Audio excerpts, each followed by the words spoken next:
who's a very poor relation of the family, and that was the truth of it. He wasn't exactly poor because he had a little something to live on, but he was shabby and unassuming. Nobody ever seemed to think much of him. He would visit the family on Christmas Day, and after dinner, he would always tell a story. He was a small, quiet man, with a gentle, patient face, and his hair was thin and grey. The children would gather around his chair, eager to hear what tale he would tell this year. This Christmas, he began, you might think my life is quite dull, just me in my little lodging with my books, but you'd be mistaken. I live in a castle. It's a magnificent place, grander than anything you can imagine. The children's eyes widened. My castle, he continued, is filled with beautiful things, but the most precious thing in my castle is my wife. He smiled softly. She is the loveliest woman you ever saw. Her name is Lucy. We met long ago, when we were both young. In my castle, we have a son, little Frank. He has his mother's bright eyes and a laugh that echoes through the halls. He's a clever boy, always asking questions, always exploring.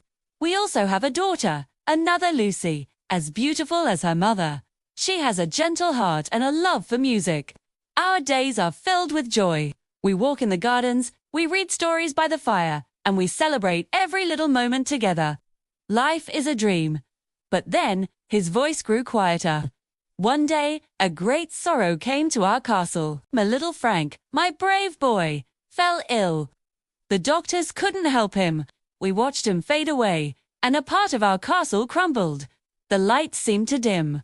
My dear Lucy, my wife, was never quite the same after that. Her smile didn't reach her eyes anymore.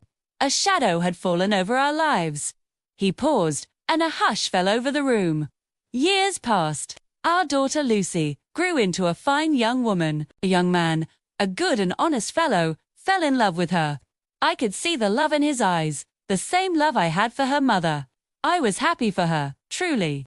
But on the day of her wedding, as she stood there, so beautiful and bright, I saw her mother's sad smile, and I knew she would be leaving our castle soon too. His voice trembled just a little. After our daughter left, the castle grew very quiet. It was just me and my Lucy again. But the silence was different now. We were older. The halls that once echoed with laughter were now just filled with memories. And then, one evening, as we sat by the fire, my Lucy laid her head on my shoulder and closed her eyes. She never opened them again. My castle, my beautiful castle, fell to ruins around me. He looked around at the silent, listening family. So you see, he said, his voice now steady and clear, that is my story.